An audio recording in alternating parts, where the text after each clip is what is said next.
Hello wrestling fans, I am the ProWrestleMachine. And this is June 3, 1996 Wrestling Observer Newsletter. Power goes out on WWE pay-per-view. Scott Hall debuts. Nitro a dud otherwise. Tons more. By Observer staff. Wrestling Observer Newsletter. P.O. Box 1228, Campbell, California 95009-1228. June 3, 1996. A power outage at the Florence, South Carolina Civic Center led to the strangest pay-per-view show in history on both May 26 and May 28. After a tag team title switch where the Smoking Guns won the WWF tag titles from the Godwins, and a Mark Marrow victory over Hunter Hurst Helmsley, power went off in the building for more than 1 hour, apparently due to a major electrical storm, although some think it was a divine reaction to the gall of those Warrior commercials where he implores people to follow his lead, never take shortcuts and always do the right thing. Viewers' choice viewers were told that power was off in the building while request viewers were simply told to stand by.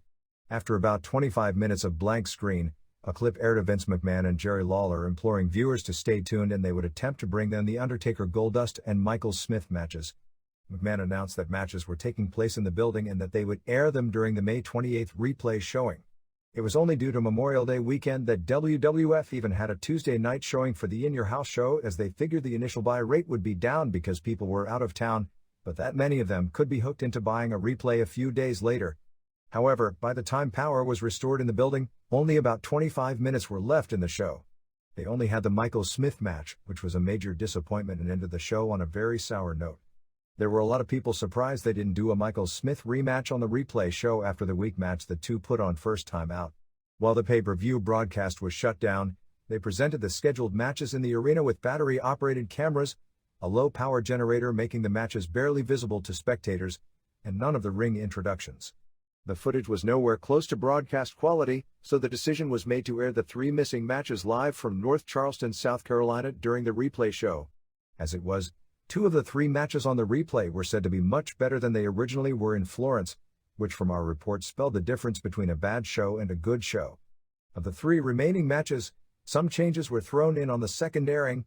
Sabio Vega vs. Steve Austin was made into a match where if Austin lost, as he did, Ted DiBiase would leave the WWF. That was due to DiBiase giving notice a few days earlier to WWF that he would be leaving for WCW when his contract expired, believed to be in August, accepting a 3-year deal with figures reportedly being $225,000, $250,000 and $275,000 over the 3 years to work as both an announcer and a manager. DiBiase, 42, has a Lloyd's of London disability deal that is about to pay a major lump sum after a career-ending neck injury, but it is believed after the deal he won't return to the ring, but will at least be able to take bumps once again in a managerial role, something he couldn't do in WWF. WWF decided instead of building up DiBiase's eventual leaving, they would write him out of storylines immediately. The Vader vs. Yokozuna match ended with a different finish, as Yokozuna won in Florence but Vader won in Charleston. Goldust beat Undertaker to keep the IC title in casket matches each night, but the first match had a weak finish where 6 heels interfered, while the second finish was the planned pay-per-view finish with Mankind coming out of the casket and causing the loss. Vega Austin was said to have been equally excellent both times out, while the latter 2 were terrible the first time and a lot better the second time. After a poor advance and a terrible storm, business turned out okay in Florence, although it was nowhere close to the capacity crowd McMahon claimed it was on television. There were about 6,000 fans in the building set up for 9,400, with 4,796 paid and a $63,435 gate. A. Bob Holly, Robert Howard, pinned Isaac Yankem, Glenn Jacobs won. Smoking Guns, Monty Sopp and Mike Plotchek captured the WWF tag titles, beating the Godwins, Mark Canterbury and Dennis Knight, in 4:57. Sunny came out in Daisy May Ware as co-manager of the Godwins with the idea that she had swindled Phineas into signing her up. No heat at all since fans didn't know how to take this match. Finish saw Sunny come up on the apron and Billy Gunn kissed her. Phineas freaked out, allowing Bart to come from behind with a bridging back suplex for the pin. The next night on Raw, Sunny came out as the new manager of the Turnhill Guns. 1/4 of 1 star. 2. Mark Marrow pinned Hunter Hurst Helmsley, Paul Levesque, in 16:23. Marrow did a dive over the top to the floor early but lost the advantage, missing a tackle with his shoulder going into the post. Most of the match saw Helmsley work over the shoulder. They used and teased the cross armbreaker submission, and neither Vince McMahon nor Jerry Lawler knew how to call it. In fact, when Marrow had the move blocked, McMahon called it as being a submission hold. Marrow made a comeback using a lot of hot moves for near falls until he missed a Liger dive over the top and injured his knee. Helmsley set for the pedigree, but Sable turned her back. Helmsley went outside to make her turn around and set Marrow up for the move again, but Marrow reversed it and monkey flipped Helmsley into the post. When Helmsley fell back, Marrow pinned him. 3 stars. See Sabio Vega, Juan Rivera, beat Steve Austin, Steve Williams, in a strap match in more than 15 minutes. Even though they were in the dark, they whipped each other hard with the straps, and this was the best match on the show. Yokozuna, Rodney Anoya, pinned Vader, Leon White, in 3 minutes with a bonsai drop. Said not to be good. Goldust, Dustin Runnels, kept the IC title beating Undertaker, Mark Calloway in a casket match in 8 minutes when Vader, Justin Bradshaw, Helmsley, Yonkem and Austin all did a run-in and put Undertaker in the casket. Said to have been an awful match. Jake Roberts, Aurelian Smith Jr., came out with Justin Bradshaw, John Hawk, to kill time until the lights went on. As it turned out, they immediately went on, so Roberts hit the DDT and got the pin in 30 seconds. 3. Shawn Michaels, Michael Hickenbottom, kept the WWF title going to a double pin draw with Davey Boy Smith, David Smith, in 1721. Michaels bumped into Mr. Perfect on the way to the ring, teasing what should be a late-in-the-year program. Clarence Mason came out with his arm in the sling, his neck in a brace, and with a cane from the beating he took from Gorilla Monsoon, and announced that the Smith family had filed a lawsuit against Michaels for attempting to break up their marriage. Wow, we get a court case too. When it's all said and done, maybe the moral of the story will be it was all a conspiracy by evil billionaire Ted when Shawn wouldn't jump like all the other money-grubbing ingrates. Let's just say this wasn't Michael's day. He appeared to be in a bad mood from the start. Apparently a heckling fan got under his skin and he was unprofessional enough about it that it hurt the match. He kept mouthing things at her to the point that all the ringside fans around her began turning on him as well and only made things worse. It wasn't like it was a bad match, but it was far below the expected standards. After a ref bump where Smith's shoulder blocked the ref out of the ring, Michaels set for the superkick. Owen Hart did a run-in and he got a lame kick and sold it as if he was knocked out. Smith then attacked Michaels and went for the power slam, but Michaels got behind him and shoved him into the turnbuckles. As he rebounded, Michaels used a German suplex, but both men's shoulders were down. Actually, Smith may have barely grazed his shoulder off. A second ref counted Michaels down and raised Smith's arm. The original ref, Earl Heckner, raised Michaels' arm. Gorilla Monsoon ruled it a double pin draw. Michaels was really furious and had an in-ring temper tantrum at the guy who cues the music. This was edited off the replay show. 2.5 stars. Ahmed Johnson, Tony Norris pinned Jerry Lawler in 7 minutes with what they call the spine breaker, a slightly different variation of the move Arnold Anderson has used for years with the same name. Lawler called a black woman in the audience Samba, which, contrary to what you may think, wasn't a racial statement. It's that he thought she looked like Oleg Toktarov. He also said to Johnson that if the lights hadn't have come back on, he'd have had to smile so Lawler could see him. Pretty much a 7-minute stall. Ultimate Warrior, Jim Hellwig, pinned Owen Hart in 4 minutes with a shoulder block and splash. The retaped matches on May 28 in North Charleston saw 1. Vega beat Austin in a strap match in 21-27. This was an excellent match. They traded solid strap whips back and forth. At one point Vega took a bump over the top and held onto the strap, so Austin flew over about a second later. Vega did a superplex while standing on the top rope. They did a double tombstone reverse with neither ending up with the move. Biggest bump was Austin on the top rope and Vega on the floor, and Vega pulling Austin, who flew off the top over the post and crashed into the guardrail. Austin used a piledriver, but instead of going to win, DiBiase told him to do another, and this time Vega reversed the move. After a $1 million dream, Austin hit 3 buckles, but Vega stopped him. Finally, they did the same finish as in almost every strap match in history. Austin again dragged Vega around, hitting 3 buckles while Vega also touched them. As they were struggling for the 4th, Austin won the tug-of-war and pulled Vega, who crashed into the 4th buckle for the pin. 4 stars. 2. Vader pinned Yokozuna in 8:53. Yokozuna went for the bonsai, but Cornette got on the apron. Yokozuna stopped him when he went to use the racket and threw him in the ring. As he went to bonsai Cornette, Vader pulled Cornette away and Yoko bonsai'd the canvas. Vader jumped on his knee twice and pinned him with a Vader bomb. Better than you'd think for a Yoko singles match, but he's still way too heavy. 2.5 stars. 3. Goldust beat Undertaker in a casket match in 12:36. Goldust was a lot more aggressive than usual. Twice Undertaker was put in the casket but stopped them from shutting the lid.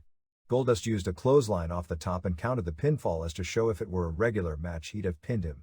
Undertaker arm dragged Goldust off the top rope and delivered a tombstone. As he went to put Goldust in the casket, he opened the lid and Mankind was in the casket and put his move, called by Jim Ross as the Mandible Claw on Undertaker, and put Undertaker in the casket to give Goldust the win. He then locked the casket. A bunch of smoke came from the casket, and when it was finally opened, Undertaker wasn't in the casket. They used a fake bottom casket. 2.5 stars. The following pay-per-view will be King of the Ring from June 23 in Milwaukee with Michaels vs. Smith in a title rematch, Goldust defending against Johnson, which I'm guessing will be a title switch, Smoking Guns defend against Godwins, Warrior vs. Lawler, Undertaker vs. Mankind, and the semifinals and finals of King of the Ring. The semifinals will be Vader vs. Roberts and Marrow vs. Austin, as the tourney will only be 3 matches on pay-per-view instead of the usual final 8. With the exception of the debut of Scott Hall, the first 2 hour Nitro telecast by WCW on May 27 from Macon, Georgia was almost a complete dud. A combination of bad matches, bad commentary, even by company standards, little hype or excitement, bad interviews and bad angles resulted in a 2 hour broadcast reminiscent more of a bad WCW Saturday night show as opposed to the competing Monday Night Raw. However, amidst the attempt at a cure for insomnia was the debut of Hall, done in a manner that is almost certain to be one of the biggest money angles of the year. Hall came out first, dressed in blue jeans but everything else similar to his old Razor Ramon character, in the middle of a dead match between Steve Dahl and the Mauler, Mike Enos. The match basically ended with no finish and Hall came into the ring, doing his Latino accent, and acted as if he was a WWF wrestler who came out to avenge his company, knocking WCW as if it were a hillbilly promotion, and talking about Billionaire Ted, Scheme Gene, and Nacho Man, the characters from the Vince McMahon parodies. The crowd was somewhat stunned by all this, with some cheering and most not really reacting out of shock. From a one-upmanship category, it was the biggest strike Bischoff has pulled off, including the Lex Luger debut, in that he's using McMahon's own storyline parody angles that were supposed to be used against WCW and end up being used in WCW's biggest angle against WWF as a way to draw money, doing a Japanese-style fake shoot angle built around the promotional war. It was a retribution for McMahon attempting to make a fool of Bischoff on his Raw show by putting one of his letters regarding the parodies on television and having Doak Hendricks saying that this same executive from Turner Broadcasting, without mentioning Bischoff by name, who had days earlier called to say how much he enjoyed the parodies. On the day the ratings came out during a week where WCW Nitro scored its biggest win over Raw. No name was ever given to Hall, other than Bischoff's frequent references to him saying he wouldn't mention a name because he doesn't want any more legal letters, but you all know who he is. Hall's second interview was hyped throughout the second hour and came at the end of the show, where he again acted as if he was a WWF wrestler challenging the WCW wrestlers to a 3-on-3 match and talked about his side taking over, and mentioning the war wouldn't be in commentary, referring to Bischoff's knocking of WWF, or newspapers or in dirt sheets, and continually using Billionaire Ted, Scheme Gene, Nacho Man, and calling Bischoff a Ken doll weatherman wannabe, while Bischoff acted as if everything was an unplanned intrusion into the live show, which is why Bischoff had attempted to get word out that it wasn't definite Nash or Hall were coming, and ran down Hall in a newspaper article because he was simply working an angle.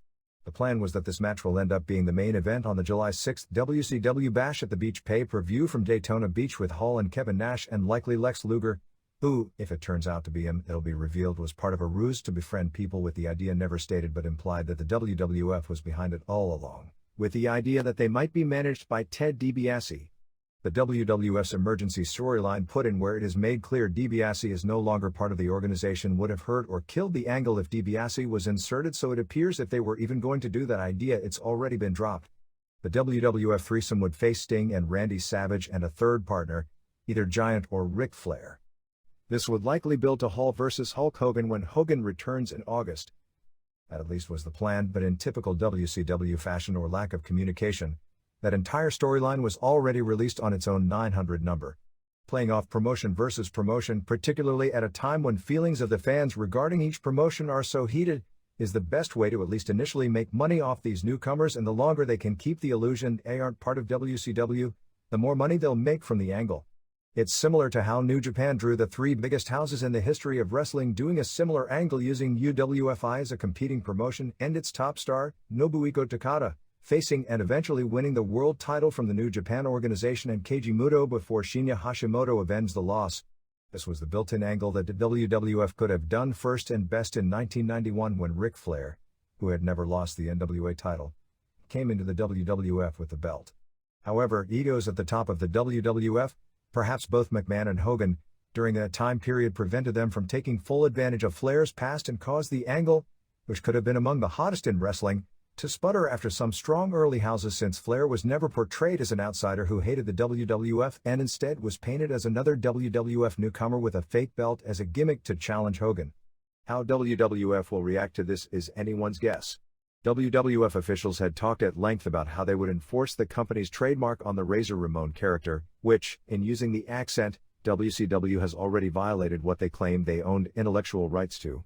All believe that since he used the slicked back hair, the same finishing maneuver, called the Diamond Death Drop at the time, the toothpick, and called himself the bad guy while wrestling as Diamond Stud in WCW before ever adopting the Ramon character, that he could go into WCW with basically the same character and call himself the bad guy, and many are questioning how not allowing someone to talk with an accent could be enforced in court. Aside from the Hall debut, the first two are Nitro confirmed all fears about WCW's inability to produce interesting television for that length of time on a weekly basis. The 8-match lineup consisted of Ric Flair and Arnold Anderson beating American males in 12:59 when Flair pinned Marcus Bagwell after Anderson DDT'd him. Apparently one of Bagwell's dropkicks knocked Flair into a different decade, as noted by his post-match interview. 1 3/4 stars, Hull and Mahler having no finish in 6:31, 1/2 of 1 star. Dallas Page beating Craig Pittman with the Diamond Cutter in 2:57 after Pittman was distracted after Page shoved Teddy Long in a match where Pittman looked awful and the finish was poorly executed, -1/4 star. Giant keeping the WCW title beating Shark in 4:01 with the choke slam, -1 star. After the match, Big Bubba did a run-in and cut off all the hair on half of Shark's head a la Bob Roop as Maha Singh and Luna Vachon in Florida when Sullivan booked there. Shark was supposed to be the babyface here, but nobody caught on. Luger defending the TV title against Max with a rack in 5:46, BUD. Who came up with the idea of even putting two guys like that against each other on television? Brad Armstrong losing to Bobby Walker in an upset at 4:27 with a shoulder block off the ropes. They did some decent wrestling, but Walker stumbled every time he climbed the ropes, which was several times. 1/2 of 1 star. Steve Regal over Alex Wright, 1 1/4 stars. In 10:18 in a match that just didn't click even though it looked good on paper. And Sting and Scott Steiner ending in a no contest in 10:17 when Luger and Rick Steiner interfered and wound up in a 4-way pull-apart. Chavito Guerrero was one of the guys doing the pull-apart. Match was weak as far as crowd reactions since they didn't know how to take it. Sting was far more popular, but the crowd didn't dislike Steiner. Steiner wrestled like he was in New Japan, and the fans in Macon need a few decades to catch up to that. They were having a good match, but the finish was real bad, 3 stars. With the exception of the last match, all matches were below average, most were poor, with many getting little or no crowd reaction. The crowd was dead except for Flair, Giant, Luger, and Sting. Shark was supposed to have been a babyface, but nobody cared, and they cheered Giant when he beat him. Max is awful. A match made even worse by it being a showcase for Luger, who, because of his foe, looked worse than awful. Walker and Armstrong tried and Walker showed potential, but the crowd was totally dead and Walker kept nearly falling off the ropes every time he went up there, and the crowd didn't care about the major upset finish. Regal and Wright on paper should have been a good match, but it wasn't. After all that, Sting and Steiner's match was solid and was starting to get good, but the finish was something every 4-year-old watching, and those booking with the creativity of those same 4-year-olds, could have seen coming. The new format has Tony Schiavone and Larry Zbyszko doing the first 50 minutes, and Bischoff and Bobby Heenan doing the final 70 minutes. Schiavone, already the most overexposed announcer in the business, only makes this show seem like WCW Saturday Night. Zbyszko was good, which is saying something since he had very little to work with. Heenan showed he wasn't even paying attention to his own company's storylines, but saying that he didn't know if Sting and Scott Steiner had ever faced each other in either singles and tags. They have many times, including twice on pay-per-view and again just in recent weeks on Worldwide in a match that Heenan himself did the voiceovers of, calling Steve McMichael's wife Brenda, real name Deborah, and in the main event called Sting Luger and often seemed out of it. Bischoff wasn't any better, talking about Rey Mysterio Jr. as a second-generation wrestler, the same embarrassing mistake Gene Okerlund had made 2 days earlier. Bischoff further killed the cruiserweight division when a match between TV jobbers Armstrong and Walker was talked about as 2 top contenders for the cruiserweight title. Besides in Japan, the classic job of doing a similar angle was on Memphis television in 1982 after a long and bitter promotional war between Angelo Paffo's ICW and Jarrett Promotions had ended behind the scenes, and they worked that it was still going on, leading to a series of Jerry Lawler versus Randy Savage matches which set records in the cities where the promotional war was the hottest. Perhaps the most embarrassing was the interview with, of all people, Ric Flair, who had been doing some of his best work in years of late. Flair, when talking about McMichael and Green, said that Commissioner Pete Rozelle, who hasn't been commissioner since the mid-1980s, needed to save McMichael and Green by stopping the match, and then quoted the words of a 20-year-old forgettable song called Afternoon Delight as if it were something current, furthering the image WWF attempted to create this year of WCW as a behind-the-times promotion. I was scared to death he was going to bring up President Ford. Because of Memorial Day weekend delays, no ratings are available at press time for either Monday night show or the weekend cable shows.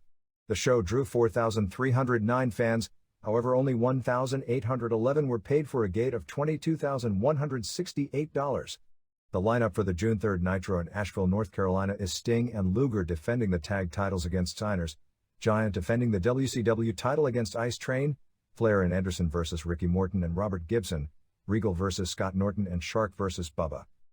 Both of All Japan's major world titles changed hands over a two-day period in Sapporo this past week, winding up with Akira Tao as Triple Crown champion, Mitsuharu Misawa and Jun Akiyama as double tag team champions, and a pair of title defenses coming to Budokan Hall in Tokyo on June 7th. Tao captured his first singles world title almost exactly 1 year to the day in the same city where Misawa had beaten Stan Hansen for the title. Tao beat Misawa on May 24 at Sapporo's Nakajima Sports Center, the same city where on May 26, 1995, Misawa had won the title for the second time. It was the first time Tao had ever pinned Misawa in a singles match and comes on the heels of Tao capturing the Champion Carnival tournament on April 20, which to that point was his biggest career win. Tao, who turned 35 a few weeks ago, became the 8th wrestler to capture the title since its inception in 1989, combining 3 different major titles, PWF Heavyweight, International Heavyweight and United National, with rich histories in Japanese wrestling into one world title of the promotion. After turning pro in January 1988 after a career as a somewhat known sumo wrestler, Tao had generally been considered by the fans as the weakest member of the so-called Big Four in All Japan, which had provided some of the greatest matches in the history of the business over the past few years. Tao won the strap in 16:05 when Misawa was on the top rope readying to use a finishing maneuver, and Tao used his Nadawa choke slam down to the mat to capture the fall. It is expected this match will air on television within the next 2 weeks. Ironically, Tao's first title defense will come against his longtime tag team partner, Toshiaki Kawada, who earned the shot on the same card by pinning Kenta Kobashi with a jumping high kick to the face in 1941. Both matches finished in under 20 minutes, likely because fans have become accustomed to lengthy All Japan matches, and it had become difficult by the end of last year to get any real heat, even for finishing maneuvers, until the 20-minute mark on the biggest matches because nobody believed they were the finish. Tao and Kawada were upset for the tag team straps the night before in the same building by Misawa and Akiyama when Akiyama pinned Kawada after 3 urinages, Soviet judo back suplexes, in 27-26. That match aired on television on May 27 and was said to have been excellent. Misawa and Akiyama make their first title defense on June 7 against Williams and Johnny Ace. The elevation of Akiyama and Tao to the next level in All Japan has been built up since the beginning of the year, but also came at a necessary time since All Japan's staleness has led to a decrease in crowds throughout Japan, with the exception of the major Budokan Hall shows that continue to sell out. Neither show in Sapporo, despite having loaded lineups both nights, was able to sell out the 6,400-seat arena. The Thursday night show, with a battle between two of the country's most popular foreigners, Williams versus Gary Albright, as the semifinal, which Williams won in 1805 with a dangerous backdrop, drew just 3,950 fans. The second night, which featured All Japan's deepest lineup of the year with Misawa versus Tao, Kobashi versus Kawada and a 30-minute draw with Ace and Williams versus Akiyama and Albright, drew 5,100 fans.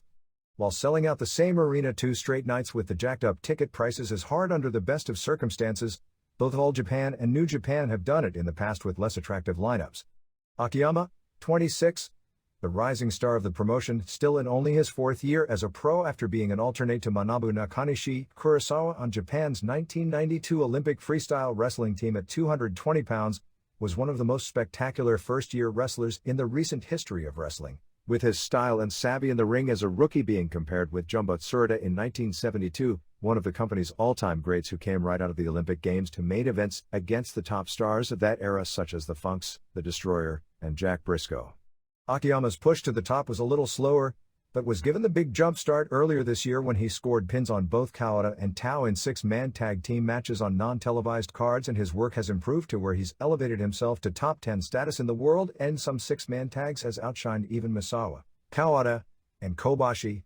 Nevertheless, he captured only 2 wins in 11 matches at the recently completed Carnival tournament, which seemed to indicate the major next step was a little farther down the line in the most traditional of all wrestling companies in the world. Results: May 11th, Kuwait City, Kuwait WWF, 20,000, Duke Drosi B. Aldo Montoya, Yokozuna B. Isaac Yankem, Bushwhackers B. Bob Backlund and Leif Cassidy, Sabio Vega B. Steve Austin, Bret Hart B. Davey Boy Smith, WWF title, Shawn Michaels B. Marty Jannetty, Ahmed Johnson B. Owen Hart, Hunter Hurst Helmsley B. Undertaker DQ. May 12th, Kuwait City, Kuwait WWF, 20,000, Luke Williams B. Aldo Montoya, Butch Miller B. Leif Cassidy, Duke Drosi B. Marty Jannetty, Yokozuna and Savio Vega B. Bob Backlund and Isaac Yankem, Bret Hart and Undertaker B. Owen Hart and Davey Boy Smith, WWF title, Shawn Michaels B. Steve Austin, Kuwaiti Cup final, Ahmed Johnson B. Hunter Hurst Helmsley. May 17th, Nesawal Koyoto AAA Octagon 132-man Battle Royal, one-night tag tourney, Jason the Terrible and Payaso Coco Azul B. Super Colo and Alcon Dorado Jr., La Parca and Mascara Sagrada Jr. B. Caris La Momia and Payaso Coco Amarillo DQ, Cien Caris and Pierroth Jr. B. Pantera and El Hijo del Huracan Ramirez, Octagon and Huracan Ramirez Jr. B. Payaso Coco Rojo and Killer, Parca and Sagrada Jr. B. Jason and Azul, Caris and Pierroth B. Octagon and Ramirez Jr., Parca and Sagrada Jr. B. Caris and Pierroth to win tournament. May 17th, Compton, California, Sergio Garcia Promotion, Pink Butterfly B. Dama and Masquerada, Joven Cuatro B. Vandal Drummond, Shamu Jr. B. El Sagrado, Falcon de Oro and Mercurio B. Rosa Salvaje and Tornado Negro 2, Principe Joel B. Super Astro, Rey Mysterio B. Fuerza Guerrera, Mil Mascaras and El Cico de Lico and Piloto Suicida B. Dr. Muerte and Blue Panther and Poison. May 18th, Hershey, Pennsylvania, WWF, 4,783, Bushwhackers B. New Rockers, Savio Vega B. Bob Backlund, Justin Bradshaw B. Bob Holly, Ahmed Johnson B. Bradshaw, Hunter Hurst Helmsley B. Razor Ramon, Vader B. Yokozuna, Ultimate Warrior B. Owen Hart, cage match for WWF title, Shawn Michaels B. Davey Boy Smith. May 18th, Mexico City, Pista Arena Revolucion, EMLL, 750, Fiorito and Damian Cito B. Platita and Guerrerito Maya, El Pegaso and Angel de Plata B. Calfra and Fierro, Mr. Niebla and Olympico and Ciclone Ramirez D. Karloff Lagarde Jr. and Guerrero Maya and Guerrero del Futuro, Brazo de Oro and El Brazo and Shocker B. Mano Negra and Cajos and Mogert, Dos Caras and Hector Garza and La Fiera B. Gran Marcus Jr. and Dr. Wagner Jr. and El Hijo del Gladiador.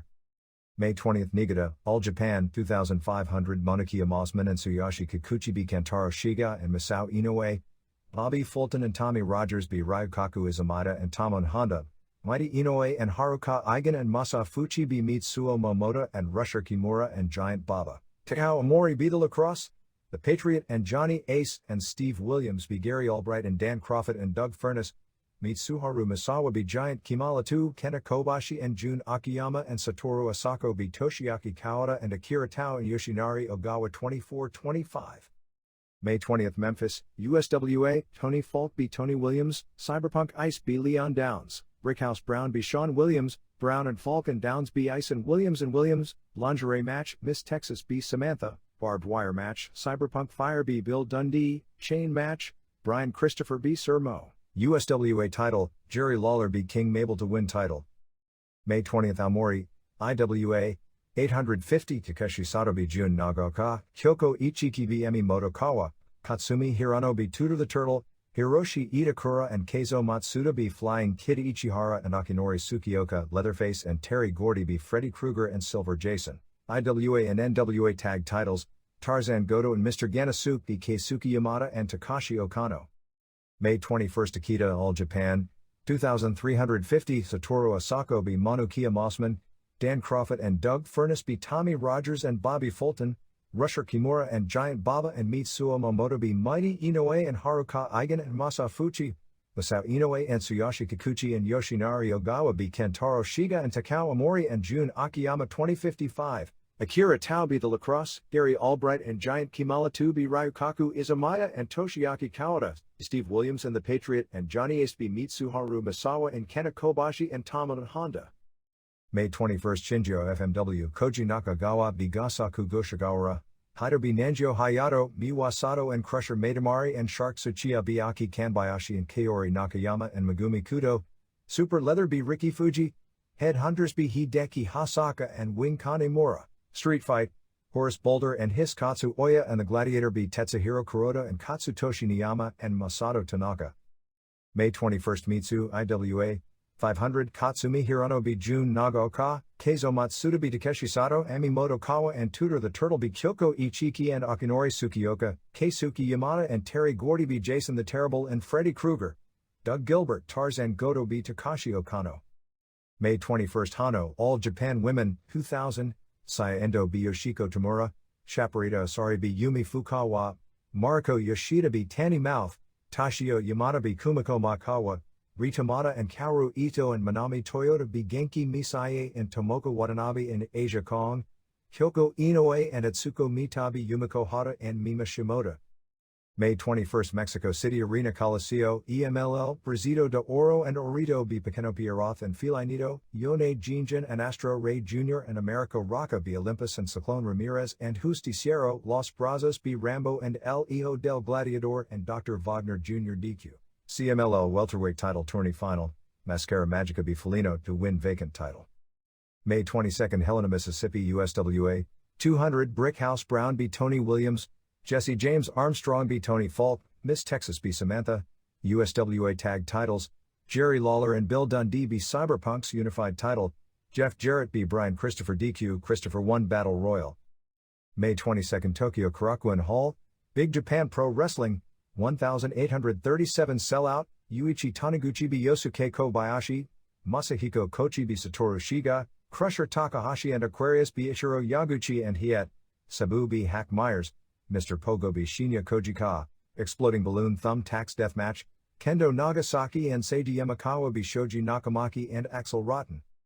May 23rd Sapporo Nakajima Sports Center, All Japan, 3,950 Manukia Mossman and Lacrosse beat Masao Inoue and Tsuyoshi Kikuchi, Tommy Rogers and Bobby Fulton beat Kentaro Shiga and Takao Omori, Dan Crawford and Doug Furness beat Tomono Honda and Ryukaku Izumida, Giant Baba and Jumbo Tsuruta and Rusher Kimura beat Haruka Eigen and Masa Fuchi and Mighty Inoue, PWF Junior Title, Yoshinari Ogawa beat Satoru Asako, Kena Kobashi and Giant Kimala 2 beat the Patriot and Johnny Ace, Steve Williams beat Gary Albright. PWF and International Tag Titles, Mitsuharu Misawa and Jun Akiyama beat Toshiaki Kawada and Akira Tao to win titles 27-26. May 23rd Koyama, New Japan 1750 Sellout, Tatsuhito Takaiwa beat Akitoshi Saito, Michioshi Ohara beat Yuji Nagata, Black Cat and Norio Onaga beat Emilio Charles Jr. and Biano 4 Samu Nishimura beat Franz Schumann, Tokumitsu Ishizawa and Shinjiro Otani and Mr. JL, Jerry Lynn and Dean Malenko beat El Samurai and Black Tiger, Eddie Guerrero and Wild Pegasus, Chris Benoit and Jushin Liger, Taya Yasuda and Takashi Izuka and Kensuke Sasaki beat Akira Nagami and Kunyaki Kobayashi and Tatsutoshi Goto, Kengo Kimura and Shiro Koshinaka beat Osamu Kido and Keiji Muto, Satoshi Kojima and Junji Hirata and Shinya Hashimoto beat Hiroyoshi Tenzan and Hiro Saito and Masa Chono. May 23rd Tokyo Korakuen Hall, Pro Wrestling Fujiwara Gumi, 1500, Fijiro beat Bruiser Okamoto DQ, Apollo Sugawara beat Hiroshi Hatanaka, Tsushima beat Jun Kikuwata, Don Arakawa beat Subo Jinjin, Masao Orihara beat Onryo, Mr. Pogo and Toryu beat Masanobu Kurisu and Dick Slater, Yoshiaki Fujiwara beat Dick Murdoch.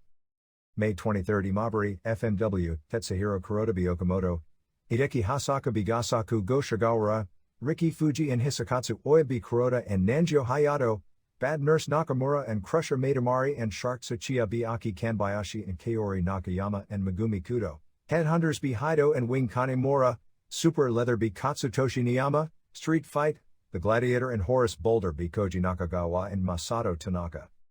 May 23 Kino, IWA, 300, Akinori Tsukioka B Jun Nagoka, Kyoko Ichiki B Emi Motokawa, Keizo Matsuda and Tutor the Turtle B Takeshi Sato and Katsumi Hirano, Takashi Okano and Hiroshi Itakura B Flying Kid Ichihara and Mr. Ganasuke, Silver Jason B Leatherface, Terry Gordy B Freddy Krueger DQ, Barbed Wire Board Death Match, Tarzan Goto B Keisuke Yamada. May 23 Yamabiko, Big Japan, 300 Yosuke Kobayashi B Satoru Shiga, Crusher Takahashi B Kobayashi, Takahashi B Shiga, Hack Myers B Aquarius, Seiji Yamakawa B Masahiko Kochi, Sabu B Axel Rotten, Barbed Wire Board Street Fight Deathmatch, Shoji Nakamaki and Ichiro Yaguchi B Kendo Nagasaki and Yuichi Taniguchi. May 24 Sapporo Nakajima Sports Center, All Japan, 5100 Tamon Honda and Takao Mori and Kentaro Shiga B Masao Inoue and Tsuyoshi Kikuchi and Yoshinari Ogawa, the Lacrosse and the Patriot B Tommy Rogers and Bobby Fulton, Jumbo Tsuruta and Rusher Kimura and Mitsuo Momota B Haruka Eigen and Mighty Inoue and Ryukaku Izumida, Giant Baba and Giant Kimala 2 and Manukia Mossman B Dan Crawford and Doug Furness and Masa Fuchi, Steve Williams and Johnny SD Gary Albright and Jun Akiyama 30 minutes, Toshiaki Kawada B Kenta Kobashi, Triple Crown, Akira Taubi meets Suharu Misawa to win title. May 24 Tokyo Korakuen Hall, New Japan, 1643 sellout, Shinjiro Otani B Tatsuhito Takaiwa, Black Cat and Norio Onaga and El Samurai B Emilio Charles Jr. and Viano 4 and Franz Schumann, Osamu Nishimura and Satoshi Kojima B Akitoshi Saito and Michiyoshi Ohara, Tokumitsu Ishizawa B Dean Malenko Wild Pegasus B Mr. JL, Black Tiger B Jushin Liger Masa Chono and Hiroyoshi Tenzan B Keiji Muto and Yuji Nagata Osamu Kido and Shinya Hashimoto B Takashi Izuka and Kazuo Yamazaki, Akira Nagami and Kunyaki Kobayashi and Tatsutoshi Goto and Shiro Koshinaka B Tadao Yasuda and Kensuke Sasaki and Junji Hirata and Riki Chashu. May 24 Northampton, Pennsylvania, Trans World Wrestling Federation, 350, Lumberjack B Big Cotton, Virgil B Mad Russian, Katra B Luna Vachon, Steve Smith B Dan Steele, Savio Vega B Vampire Warrior, King Kong Bundy B Typhoon, Bam Bam Bigelow B Owen Hart DQ.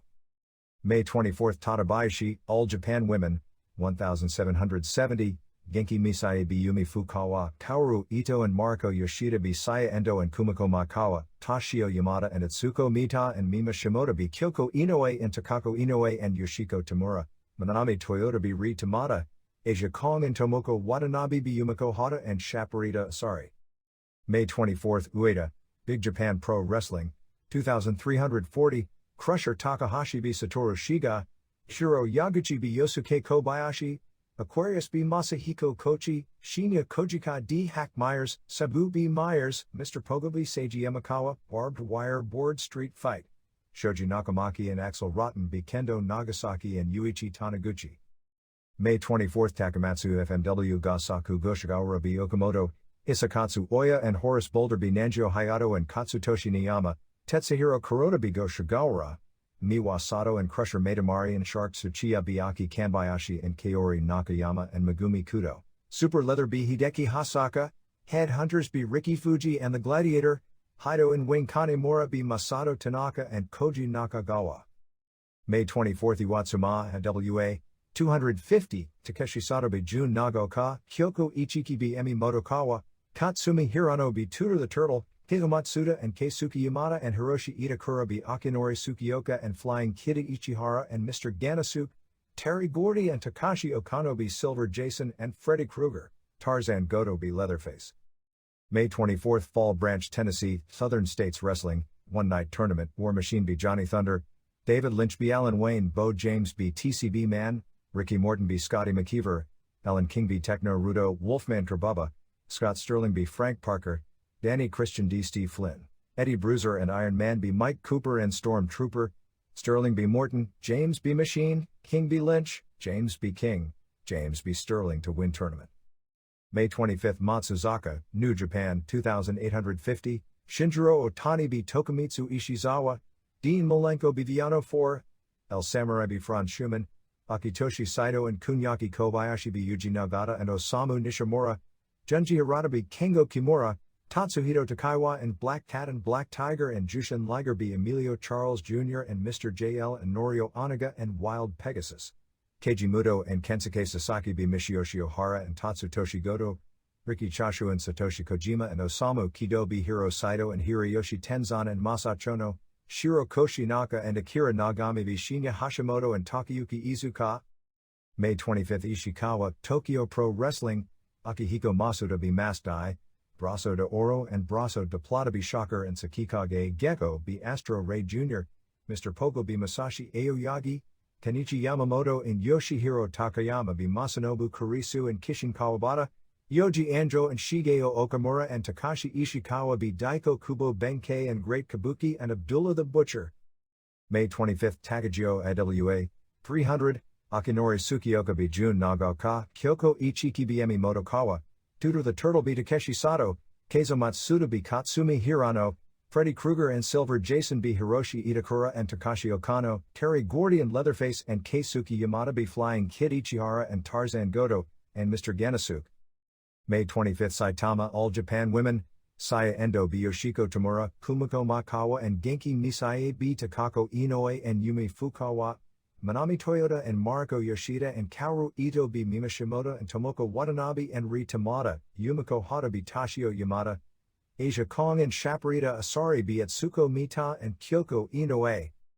May 25 Higashi, Wrestle Dream Factory, Bashara B. Soldier, Madness B. Azteca, Koki Kitahara B. Hiroyoshi Katsubo, Rashi and Yuji Yasu Ryoka B. Hiram Fumi Miura and Sukata, Ultimo Dragon B. Onryo, Genichiro Tenryu and Nobutaka Araya and Osamu Teitoko B. Shinichi Nakano and Masayoshi Motegi and Kamikaze.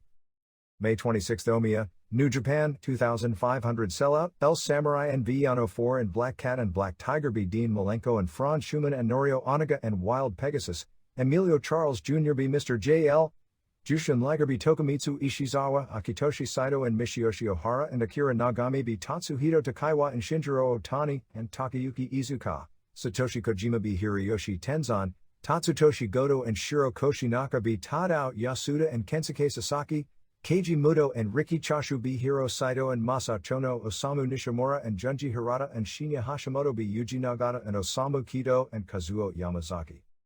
May 26 Yokohama Bunka Gym, War, 4,200 Battle Ranger B. Takashi Okamura, Masayoshi Motegi B. Osamu Teitoko, Nobutaka Araya B. Hirofumi Miura, Arashi B. Kamikaze, Koki Kitahara B. Shinichi Nakano, Genichiro Tenryu B. Tatsuo Nakano, International Junior Tag Titles, Lance Storm and Yuji Yasu Ryoka B. Ultimo Dragon and Masaki Mochizuki, War 6-Man Titles, Yoji Anjo and Yoshihiro Takayama and Kenichi Yamamoto B. Geto and Jado, and Hiromichi Fuyuki to win titles. May 26 Saga FMW Nanjio Hayato B. Gasaku Goshigawara, Koji Nakagawa B. Tetsuhiro Kuroda, Miwa Sato and Bad Nurse Nakamura and Shark Tsuchiya B. Aki Kanbayashi and Kaori Nakayama and Megumi Kudo, Riki Fuji and Hisakatsu Oya and the Gladiator D. Hideki Hasaka and Haido and Wing Kanemura 30 minutes, Super Leather B. Horace Boulder, Street Fight, Headhunters B. Masato Tanaka and Katsutoshi Niyama.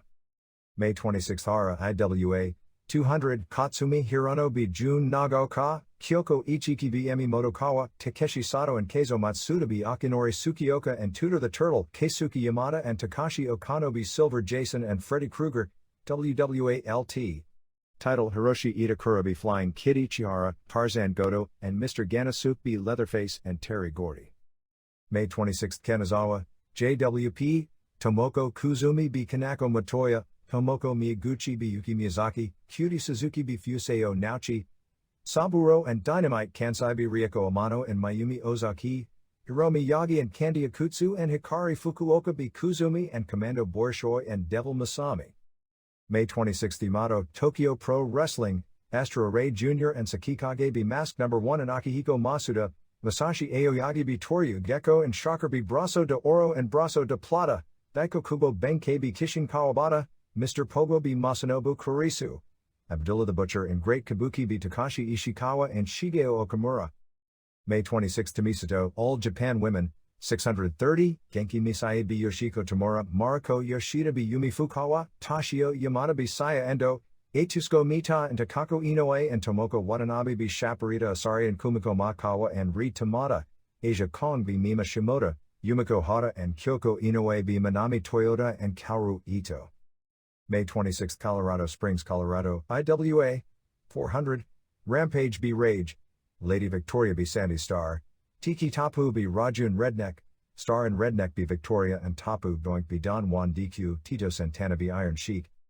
May 26 Los Angeles Antonio Alvarez Promotions, Vandal Drummond and El Almirante be Físico Nuclear and Bluefish, Tigra Oriental and Fujin be Lobo Salvaje and El Versatil, Acero Dorado and Bulldog Rivera be Rayo de Plata and Palomino Ramirez, Falcon de Oro and Kissel and Leopardo Negro be Chacal Rivera and Nino Asesino and Verdugo. May 27, Fayetteville, North Carolina, WWF Monday Night Raw tapings, 5,000 sellout with 4,200 paid, Overlords be Hardy Brothers, King of the Ring Qualifier, Steve Austin be Bob Holly, Undertaker Kurt Davey Boy Smith, Godwins be Techno Team 2000, King of the Ring Qualifier, Jake Roberts be Hunter Hurst Helmsley, Mankind be Barry Horowitz, King of the Ring Qualifier, Owen Hart be Yokozuna, King of the Ring Quarterfinal, Steve Austin be Sabio Vega, Marty Garner be Jason Arendt, King of the Ring Qualifier, Ultimate Warrior Kurt Goldust, Smoking Guns be Body Donis, King of the Ring Qualifier, Vader be Ahmed Johnson, King of the Ring Qualifier, Mark Marrow be Skip, King of the Ring Quarterfinal, Marrow be Hart, Roberts be Goldust DQ, Warrior be Vader, WWF title, Shawn Michaels be Jerry Lawler. May 27, Tokyo Budokan Hall, UWFI New Japan, 15,300, Kiyoshi Tamura be Kazushi Sakuraba, Hiromitsu Kanehara be Akira Nagami, Yui Sano, Naoki Sano, be Kenichi Yamamoto, Koki Kitahara be Tatsuo Nakano, Yoji Anjo and Yoshihiro Takayama be Geto and Hiromichi Fuyuki, Shiro Koshinaka be Masahito Kakihara, Nobuhiko Takada be Yoshiaki Fujiwara. May 27, Aomori, All Japan, 2,450 sellout, Tsuyoshi Kikuchi and Yoshinari Ogawa be Tommy Rogers and Bobby Fulton, the Lacrosse be Masao Inoue, Tamon Honda and Ryukaku Izumida be Brian Iet and Manukia Mossman, Mighty Inoue and Haruka Eigen and Masafuchi be Mitsuo Momoda and Rusher Kimura and Giant Baba, Gary Albright and Giant Kimala 2 be Dan Crawford and Doug Furness, Mitsuharu Misawa and Jun Akiyama be Kena Kobashi and Satoru Asako, Steve Williams and the Patriot and Johnny Ace be Akira Tao and Toshiaki Kawa and Takao Omori. May 28, North Charleston, South Carolina, WWF Superstars tapings, 4,500, non-squash results, King of the Ring Qualifier, Justin Bradshaw be Henry Godwin, strap match, Savio Vega be Steve Austin, Vader be Yokozuna, casket match for IC title, Goldust be Undertaker, Barry Horowitz be Owen Hart DQ, King of the Ring Qualifier, Vega be Marty Jannetty, King of the Ring Quarterfinal, Jake Roberts be Bradshaw, Ahmed Johnson be Hart, Undertaker be Mankind, WWF title, Shawn Michaels be Goldust. Special thanks to Brady Lawrence, Robert Rothus, Kurt Brown, Random Mark, Dominic Valenti, Greg John, Peggy Watkins, David Milliken, Danny Deese, Dan Paris, Faye Ferguson, Bruce Buchanan, Jay Reddick, Jesse Money, Steve Dr. Lucha Sims, Thurmore, Bob Verhey, James Stanios, Steve. Japanese television rundown. May 11th, New Japan. 1. Genichiro Tenryu pinned Tatsumi Fujinami in 9:16. This came off like a Legends match and the crowd was more happy to see the two big stars on the big show more than intense for the match itself. Fujinami got a polite applause, but it was clear his day is long gone. He tried to reverse the aging process, opening by doing two topes in a row, and when he went for the third, Tenryu caught him in the face and broke his nose. It was clear the broken nose was a planned deal rather than an accident, as Tenryu did short punches to break it rather than an accidental-looking move. Fujinami bled like crazy. Finish saw Fujinami miss a knee drop and Tenryu pinned him with two lariats. 3 stars. 2. Great Muta pinned Jinsei Hakushi Shinzaki in 1944. Not nearly as good as I'd been led to believe. The first big spot was Muta shoulder blocking Hakushi off the apron, and he took such a big bump that he cleared the guardrail and crashed into some tables. Muta then pile drove him through a table. He broke Hakushi's stick and used the jagged edge to juice him. He juiced heavy and Muta ripped open the cut with his fingers. Muta then started doing his signature moves and a Frankensteiner off the top for a near fall. After Muta missed a moonsault, Hakushi posted him and hit him with a few chair shots.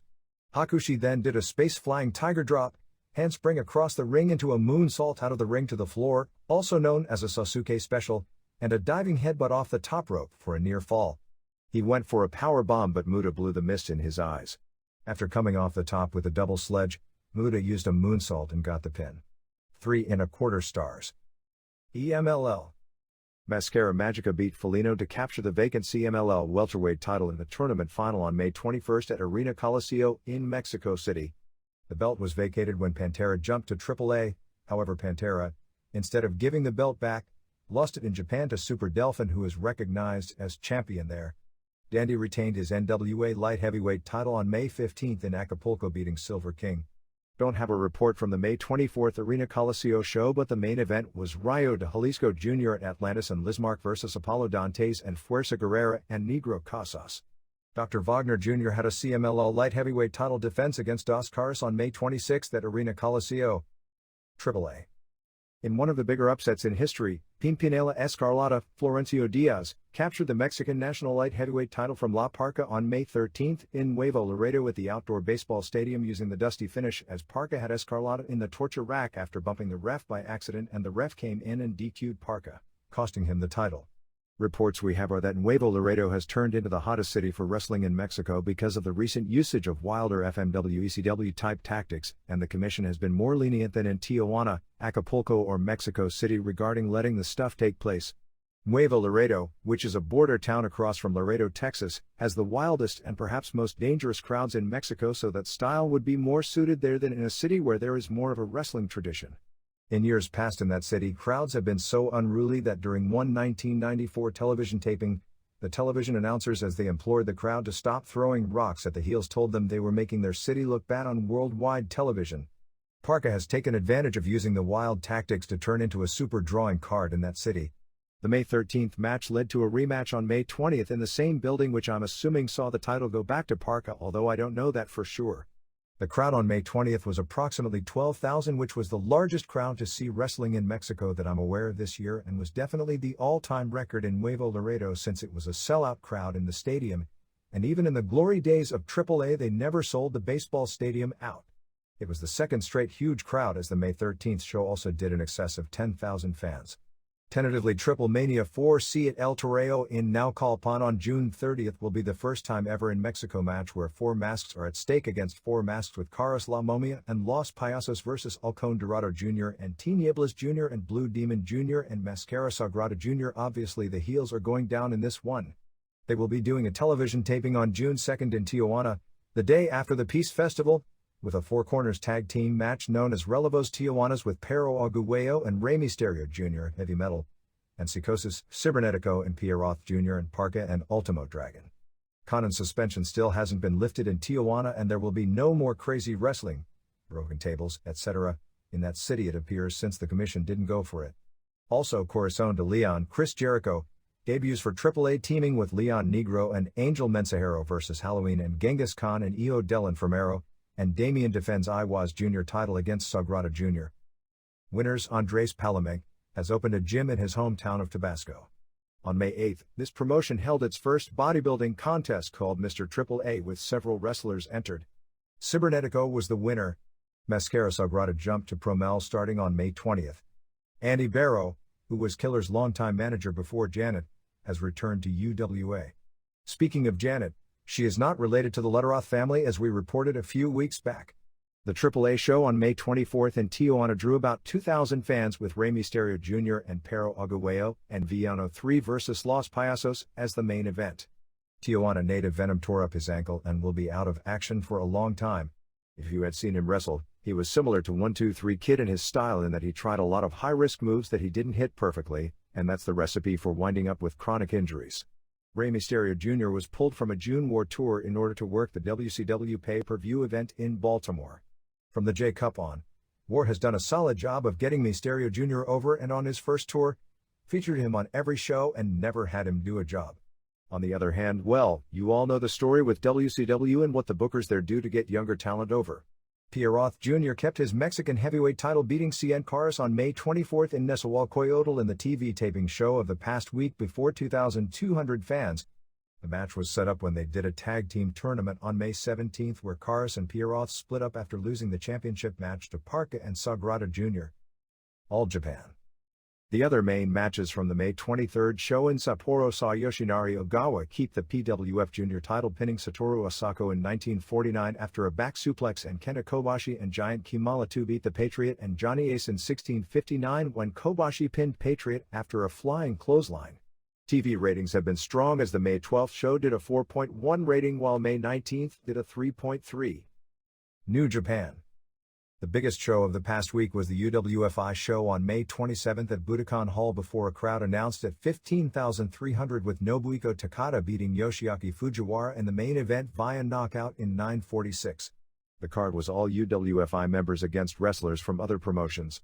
Shiro Koshinaka of New Japan beat Masahito Kakihara in 6:22, Yoji Anjo and Yoshihiro Takayama of UWFI beat Geto and Hiromichi Fuyuki of War when Anjo made Geto submit to his version of the standing figure 4.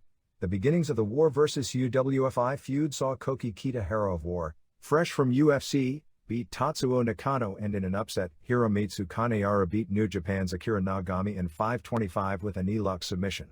The main event for the June 30 multi-promotional Rikidozen Memorial card at the Yokohama Arena is now set with Riki Choshu and Koki Kitahara, replacing Koji Kiao, who basically lost face in UFC with a 47 seconds loss, versus Genichiro Tenryu and Tatsumi Fujinami.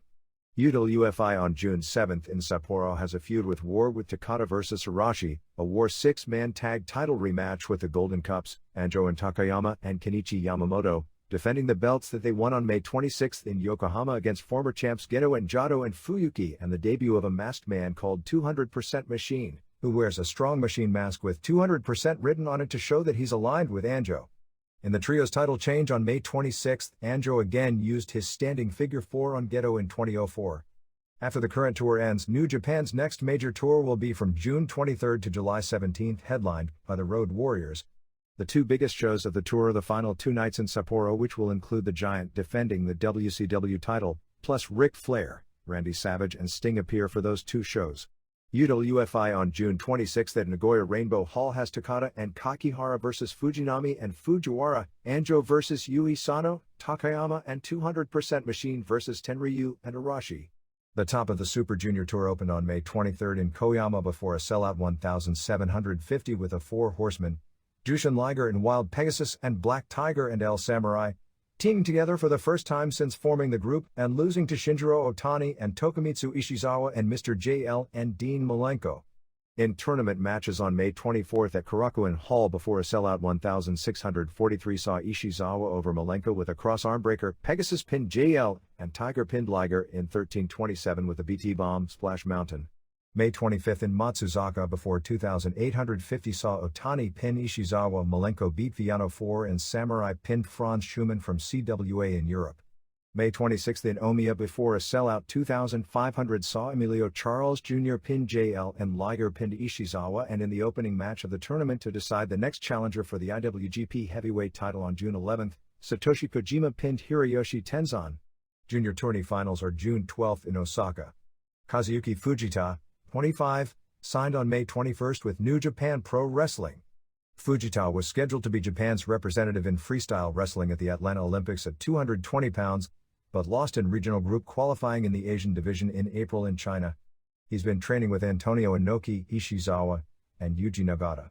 After college wrestling, he wrestled for the Tokan Wrestling Club, which is the same club that Ishizawa and Manabu Nakanishi, Kurosawa, wrestled for after finishing college when both were training for the 1992 Olympics. May 18 television show did a 1.0 rating. Other Japan notes. There is some interesting maneuvering in Japan regarding ECW. Currently, Sabu, Hack Myers and Axel Rotten are in Big Japan Pro Wrestling, which is Kendo Nagasaki's group. However, they did an angle in the IWA on May 21 where Tarzan Goto attacked Booker Akio Sato, WWF Shinja, and Terry Gordy saved Goto. Sato said he would be going to the ECW on June 10 and sign a working agreement with them. Cactus Jack will be returning to IWA on June 4 for a show at Korakuen Hall, which is interesting since he worked the FMW Baseball Stadium show. The Golden Cups from UWFI are doing interpromotional feuds from New Japan to War to Tokyo Pro Wrestling. Besides winning the War 6-man titles on War's May 26 show, they worked for Tokyo Pro on May 25. In the main event, Anjo and Takashi Ishikawa, who hold the TPW tag titles, and Shigeo Okamura beat Daikakubo Benkei and Great Kabuki and Abdullah the Butcher. It was the first time Butcher had faced Anjo in a battle of two of the most visible media stars. Since Butcher is now using knives and forks in his matches once again now that he's left All Japan, Anjo was in the papers saying he was going to bring chopsticks into the ring against Abdullah as a weapon. War worked a joint show with WrestleDream Factory on May 25 in Higashi Village, but the War wrestlers beat the WDF wrestlers in every interpromotional match. Pro Wrestling Fujiwara Gumi revived itself on May 23 at Korakuen Hall with Fujiwara beating Dick Murdoch in 24-37 with the Fujiwara armbar on top. Dick Slater also worked the show. On the War May 26 show's semi-final, Storm and Yuji Yasurioka kept the International Junior Tag titles, beating Ultimo Dragon and Masaaki Mochizuki. All Japan women wrestler Tanny Mouth, Mina Tanayama, suffered a broken leg on May 21 and will be out of action for quite some time. The next Rings show is June 29 at Tokyo Bay NK Hall with Yoshihisa Yamamoto vs Maurice Smith and Mitsuya Nagai vs Folk Han as the double headliner. Rings ran a show on May 25 in Russia, but we don't have any details about it. Interesting that a second Rings fighter captured a UFC-style tournament when prelim wrestler Willie Peters from Holland captured a Holland version of UFC called Cage Fight on April 21, beating Alan Harris of the US, Hubert Numrich, a large German kickboxer, and Eduardo Roca, Brazilian Jiu-Jitsu. Ilakhin Mikhail of Russian won a Russian UFC tournament a few months ago as well. The major Big Japan show of the week was May 22 at Korakuen Hall before a sellout 1,837 with a gimmick match of having a balloon in the air over the ring that exploded at the 7:30 mark of the match and would drop 30,000 thumbtacks into the ring. Shoji Nakamaki powerbombed Seiji Yamakawa into the thumbtacks, but he kicked out and the match finish saw Yamakawa, who teamed with Nagasaki, use a DDT on thumbtacks on Axel Rotten, who teamed with Nakamaki. Big Japan drew another big crowd of 2,340 on May 24 in Ueda because it was in Nakamaki's hometown and Nakamaki's father did a great job promoting the show locally. From magazine photos of the May 16 Pancrase show, while Frank Shamrock has a noticeable black eye and the cut may have been in a dangerous spot to have the match stopped, it was not the amount of blood that would be alarming for those who have seen boxing or pro wrestling. Oleg Toktarov, surprise, got small cuts on his forehead and over his right eye. Newcomer Sammy Schlitt was a tall, looked to be a legit 6'9", although it's hard to tell since his opponent, Manabu Yamada, is so short, cut but skinny-framed guy who looks to weigh 250-260-ish, who I believe is 22 years old. He busted up Yamada's mouth with a knee to the chin. USWA: The odds of a move from the Mid-South Coliseum in Memphis to the flea market seem to have increased greatly. While no deal is done, it is generally thought to be a strong chance that the move will be made by early July. USWA isn't even running again in Memphis until June 10 because the Coliseum shows have been consistent money losers. They decided not to run on June 3 because the usual Saturday morning time slot will be preempted by a combination of tennis, golf and NBA programming, and the show will be moved to midnight. And the belief is that at that time slot they won't have enough of an audience to promote the Monday night show. Jerry Lawler captured the USWA title from King Mabel on May 20 in Memphis. Dwyane Johnson, the son of Rocky, debuted under the name Flex Cabana as a babyface, teaming with Brian Christopher in a tag title match on the May 25 television against Lawler and Bill Dundee. Dundee hit the ref for the DQ finish, saving the title. Cabana, who has only had about a half-dozen pro matches, was said to have shown a lot of potential. Lawler is working both as a babyface and as a heel, but his personality continues to draw closer to his WWF TV personality. Miss Texas was supposed to wrestle Samantha on TV, but Samantha came out on crutches. They brought in another wrestler called Angel to wrestle Texas, and shocks Samantha, with her leg all better, and Dundee, both interfered for the DQ. ECW complete lineup for June 1 at ECW Arena is Eliminators vs Gangstas for ECW tag title. Shane Douglas defends TV title against Too Cold Scorpio. Brian Pillman will do an interview. Sandman vs Stevie Richards. They are billing that Richards will serve Missy Hyatt with a deposition on the sexual harassment lawsuit at the building that night. Tommy Dreamer and Pitbulls vs Brian Lee and Bruce Brothers. Rob Van Dam vs Mikey Whipwreck. Devon Storm vs El Puerto Ricano, and more. ECW starts on broadcast TV in Philadelphia on WGTW-CH 48, Wednesday nights at 10 p.m. and Tuesdays at midnight. Paul Heyman has been attempting to find a UFC fighter to come in and put Taz over since he's got Taz doing an Ultimate Fighter gimmick. One name that was brought up was Paul Verlaine, since Verlaine has interest in doing pro wrestling and will probably wrestle in Dallas shortly. The plan is to make June 22 a blowout show called Hardcore Heaven 96. May 31st in Plymouth Meeting, Pennsylvania has Sandman vs. Taz plus a Battle Royal. Here and there. Dan Severn has committed to working the World Wrestling Peace Festival show on June 1st. There are no changes this week in the lineup that we know of. There was said to have been a slim chance that Nobuhiko Tada would work the show, but so slim that they didn't want to advertise his name because he was expecting to work a very stiff match on May 27th against Fujiwara and with another match on June 7th. Apparently wasn't hot on the idea of flying to Los Angeles in between. Severn was coming in for promotional work starting May 29th and then would leave Friday night to do a Saturday morning martial arts seminar, and then fly back for the show, which starts at 6 p.m. The advance for the show isn't good, $30,000 as of 5 days before the show, but that's misleading because the tickets that have been sold are mainly very expensive seats which sold rather quickly to out-of-towners. Because there is no local television building up the show, there is no real buzz on the show in the LA market. Buying Mexican Americans, and had a lot of promotion set up with Antonio Inoki, Severn, Conan and Pero Aguayo the last few days before the show, but I haven't heard of any hype for the show on the various Lucha television shows. WCW has made no mention whatsoever of the event within its television shows or even done any coming events plugs mentioning the show or local plugs or mentions of the event on its early AM Los Angeles worldwide slot. There is a media conference at 4 p.m. on May 31st and opening ceremonies at the new Otani Hotel at 7 p.m. Inoki is being named Chief of Police in Los Angeles for one day and will be leaving for Mexico the next day. The next Extreme Fighting Championship pay-per-view show is at least tentatively scheduled for October 4th with no site listed. WWF wrestlers Owen, Hart and Sabio Vega worked for the Simone on his TWWF show on May 24th in Northampton, Pennsylvania. Hart lost via DQ to Bam Bam Bigelow while Vega, who was managed by Lou Albano, beat Vampire Warrior. The May 17th show in Compton, California was as loaded with names as any in a long time, with Mil Mascaras, Blue Panther, Rey Mysterio, Fuerza Guerrera and Super Astro appearing. All the above names except Panther and Fuerza, who were working Arena Coliseo in Mexico City that night, returned on May 24th, while on May 31st scheduled are Silver King, Grand Marquez Jr., Dr. Wagner Jr. and Hector Garza, all in town for the Peace Festival the next night.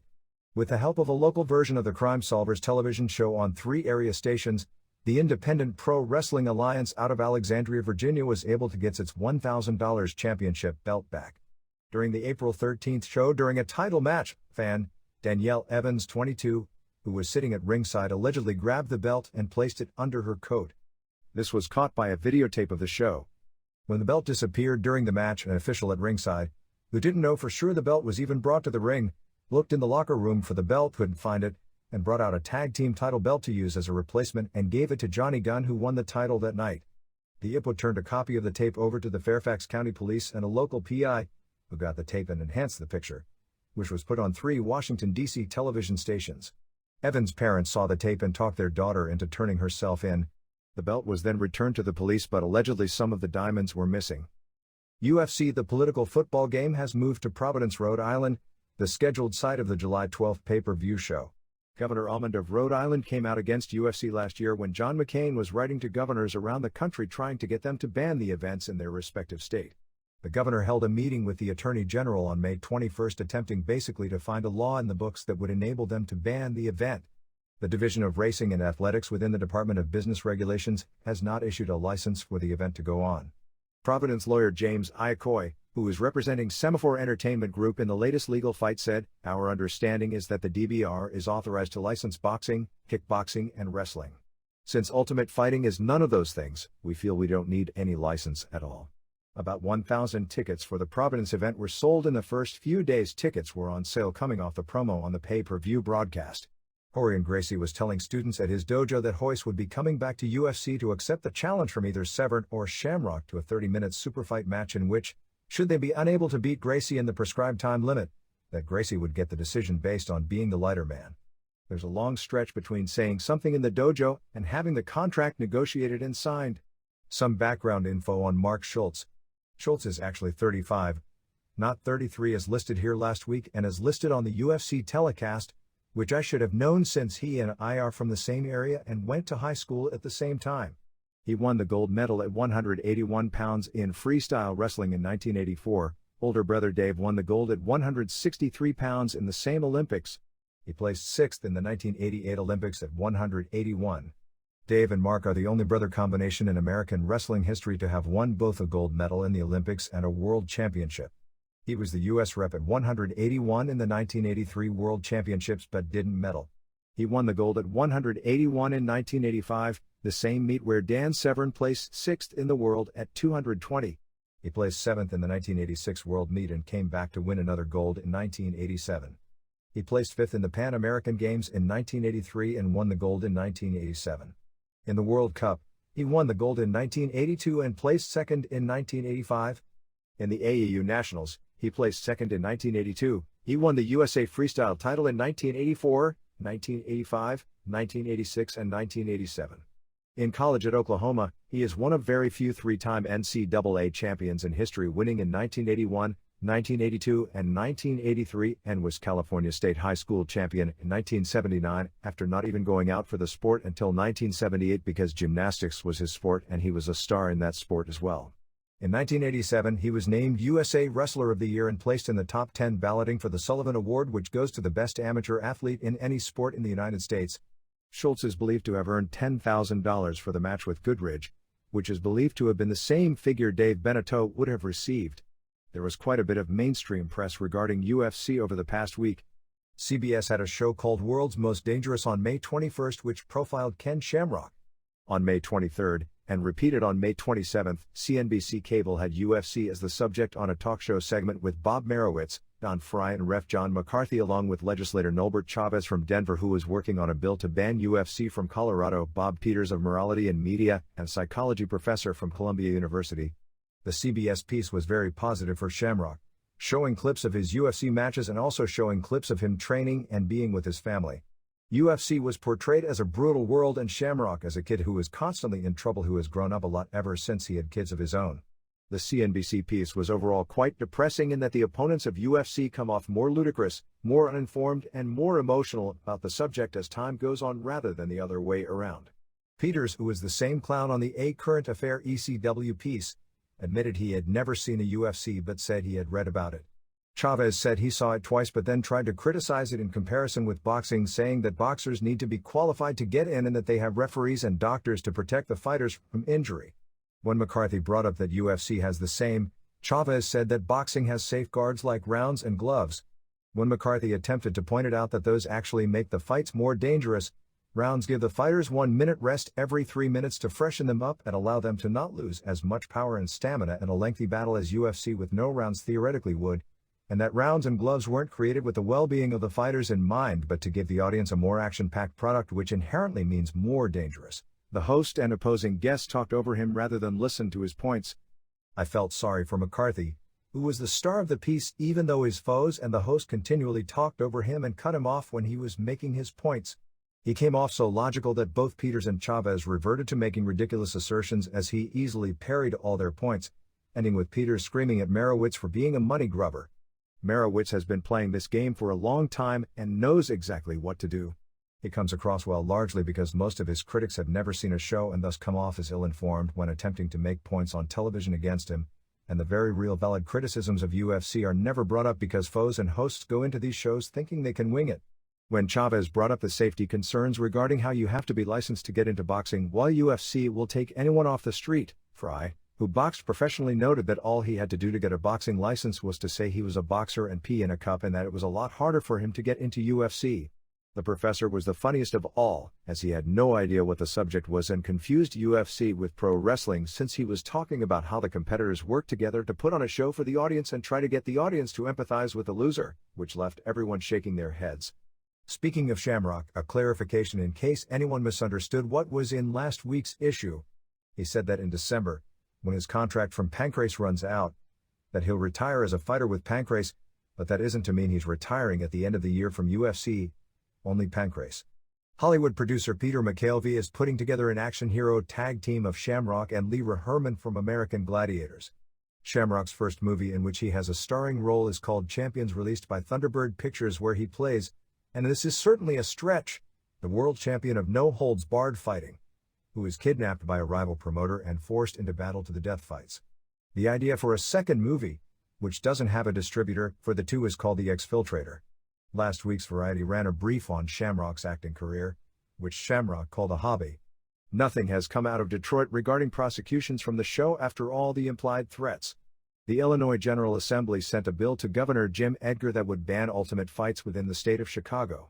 The events are already banned by the City Council of Chicago. However, two non-UFC independent shows have drawn large crowds in Moline, Illinois at the Quad Cities mark, as we reported last week.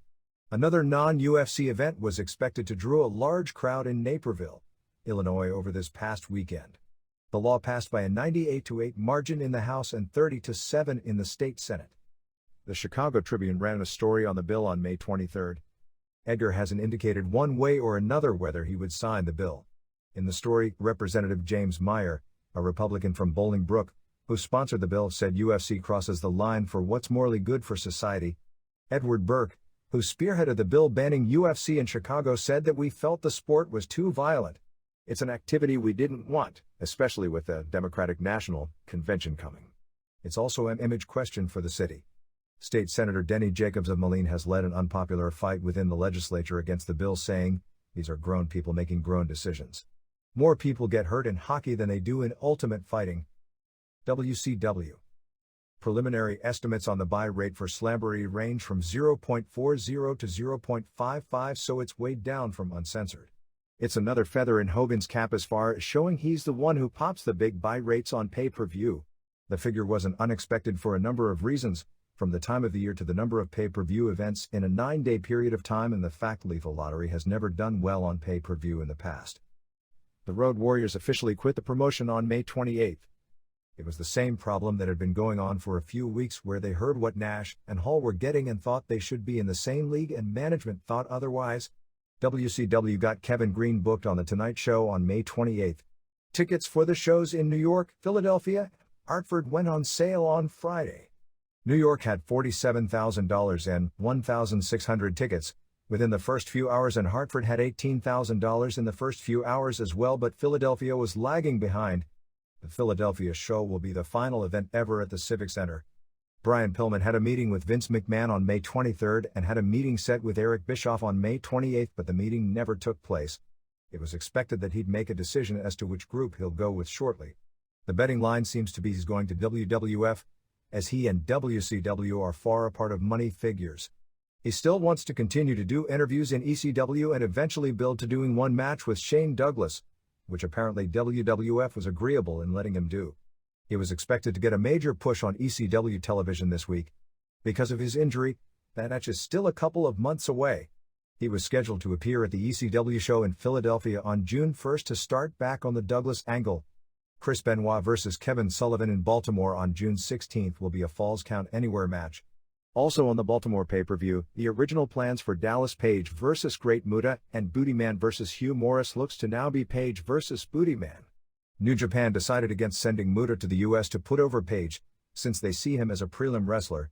The reason: on the WCW Saturday Night Show they aired a lengthy clip of the Sullivan vs. Cactus Jack Loser Leaves Town match from 1994 as part of the Where the Big Boys Play bumper, is because the lawsuit with Jack and WCW is heating up, and not because of Jack's push as Undertaker's foe on WWF television. Considering that show was only 1 hour, it was a colossal misuse of limited time. On that same show they did such a poor job of building up the first 2-hour Nitro. There are so many things they could have done in the same time, such as building up Nitro, pushing house shows in the Northeast, particularly Buffalo, which could set a company record house, and WCW didn't even put it on its run of house shows to plug, or even showing a video of Rey Mysterio Jr. so that somebody besides people who saw When Worlds Collide or watch ECW tapes would have a clue who the guy is, and it might cause some interest in his match on the pay-per-view, and instead they waste the time with petty BS that means nothing to the audience at home. On Worldwide, the Flair vs. Brad Armstrong match from Orlando that was taped at the last taping, where Flair came to the ring with woman holding the WCW title belt, aired. What they did was join the match after the ring entrances were made, so the belt was never visible, so I guess the reason they had Flair come to the ring with the belt in Orlando was for no reason at all. Hogan has a 1-minute cameo in the movie Spy Hard. Shark is changing his name and gimmick again. This time he's going to go under his real name of John Tenta, admit to his legit sports background in sumo and amateur wrestling. Brian Knobbs was at courtside during the Chicago Bulls Orlando Magic playoff game this past week, and after the Bulls won, Dennis Rodman gave Knobbs his jersey.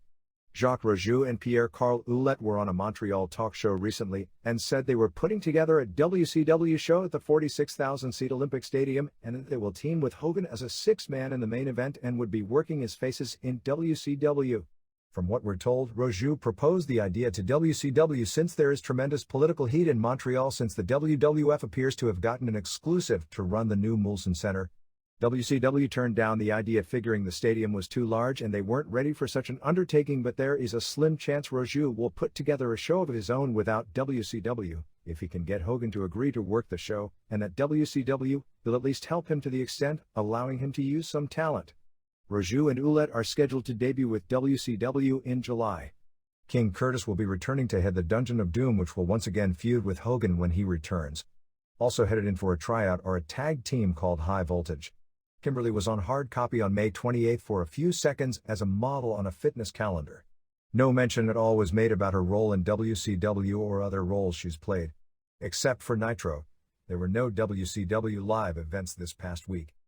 WWF Monday Night Raw tapings on May 27 in Fayetteville, North Carolina drew a sellout of about 5,000 fans, 4,200 paying $51,756 with all tickets gone 1 day in advance. The show opened with a tryout match where the Overlords beat the Hardy Brothers. All four looked green.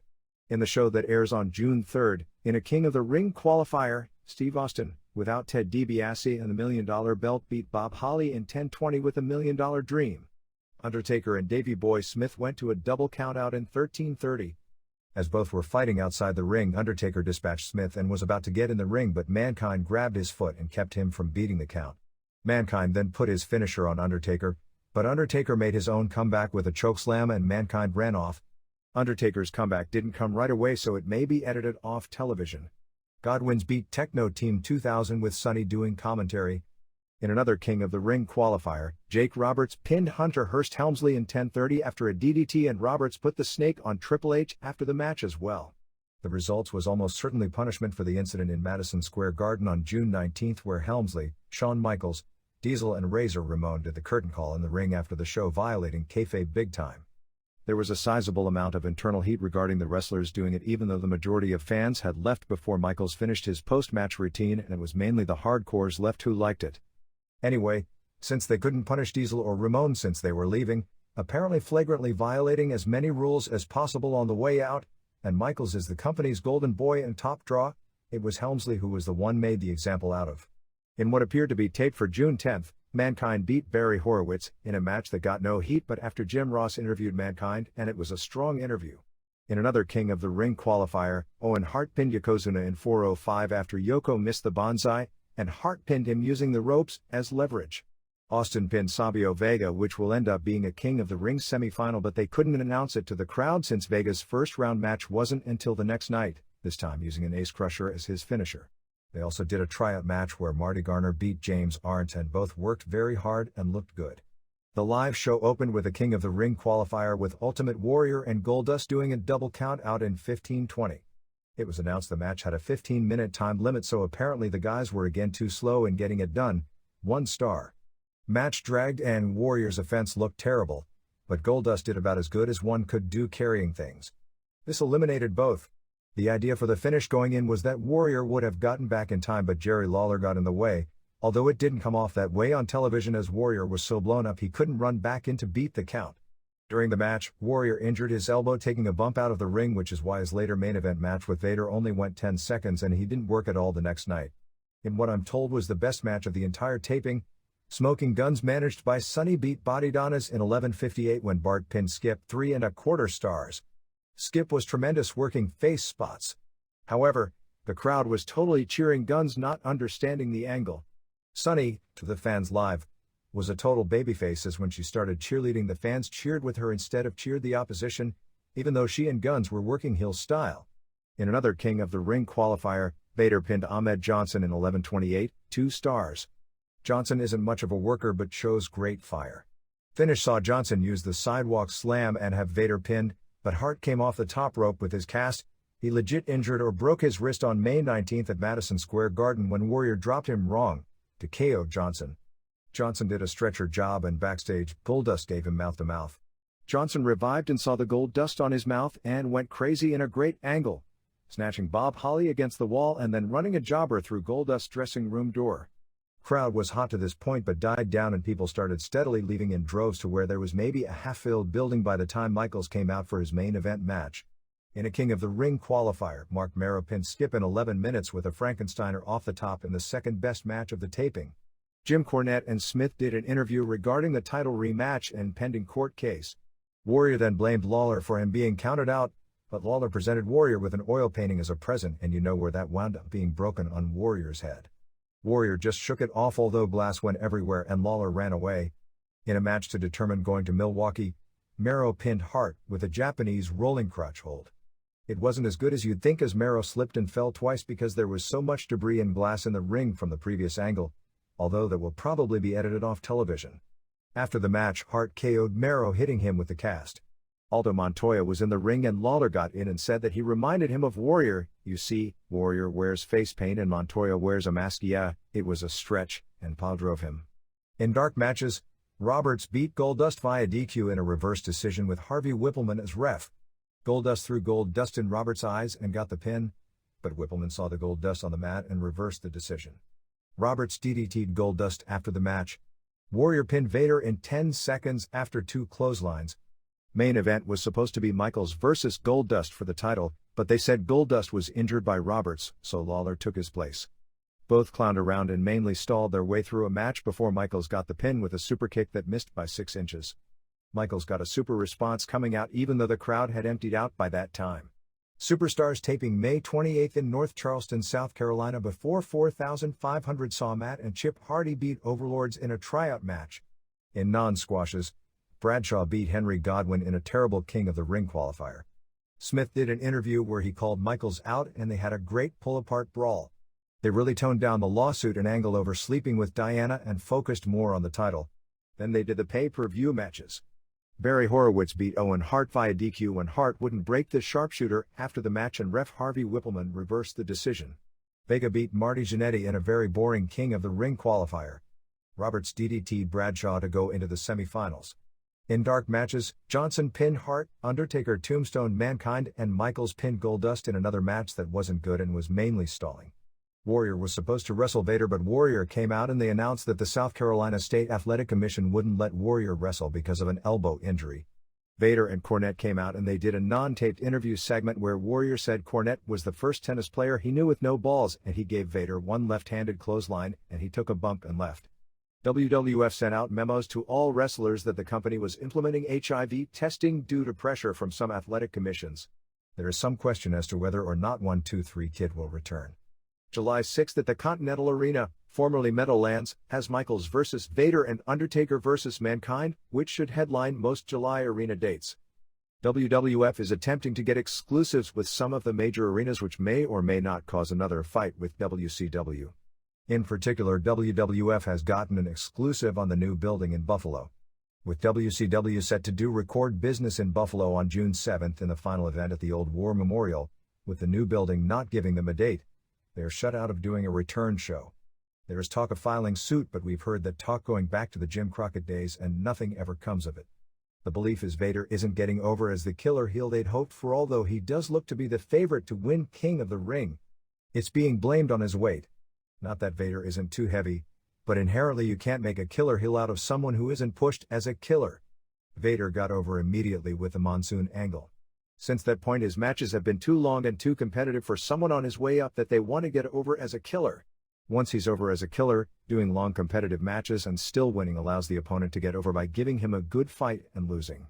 However, a killer needs to be fed for a long time, and WCW feeds its faces, but not its heels. In this day and age, everyone knows about jobs being done in arenas, and doing all those quick jobs to the top talent tells fans he isn't a killer at all, but just another big heel given the same push WWF gives all its heels, simply a guy to be fed to the faces to keep them over. WWF should know better because they did the prototype of how to do this with Yokozuna, who wasn't even knocked off his feet for the first few months, and they fed him everyone until he was over, and then he was used to get others over. There are more top-of-the-line wrestlers talking about leaving to WCW. There is speculation among the wrestlers, although nobody seems to actually know, that McMahon offered Marrow and Brian Pillman some sort of a strong deal or even a guarantee, which naturally makes the guys who have been on top and feel they're better performers than those two feel they deserve the same guarantees and will go to WCW to get them. You know, it's the Road Warriors deal, just on the other side.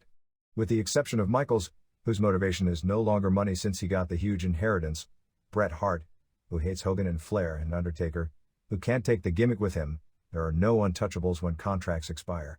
According to one source, a storyline conclusion to the Smith-Michaels deal was supposed to be that it would come out that it was Diana who tried to seduce Michaels and he turned her down, and then as the woman scorned, she made up this tale. The same source said that neither Diana nor Davey were comfortable with that portrayal, and that won't be how it ends up. The reader's pages. UFC. Here are my thoughts on UFC 9. The pregame show was poorly done. The announcer was terrible. I loved it when he said Don the Wilson Dragon. It was also comical when he tried to get Jeff Blatnick and Wilson say they would order the pay-per-view, but they answered negatively because they didn't understand his question.